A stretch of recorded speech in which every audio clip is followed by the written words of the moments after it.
আমরা আলাদা কালার দিয়ে দেখাবো, হলুদ কালার দিয়ে। এই যে পর্বতের মতো সিম্বল দেখতে পাচ্ছেন, খুব ভালো সিম্বল। এগুলো কোটি কোটি টাকার মালিক হওয়া মানুষের হাতে দেখা যায়।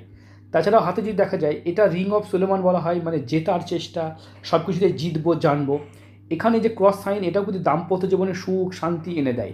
আমরা কিছু যেখানে যেখানে যে সাইন পাবো, সেই সাইনগুলো নিয়ে আলোচনা করব। এইটা হচ্ছে আয়ুরেখা। দেখুন, আয়ুরেখার সামনে দ্বীপ চিহ্ন বা এরকম চিহ্ন থাকলে ছোটোবেলা থেকে তাদের খুব অর্থ কষ্টে ভুগতে হয়, ছোটোবেলা থেকে তাদের খুব অর্থ কষ্ট বা অনেক সময় তার পড়াশোনা সমস্যা হয়।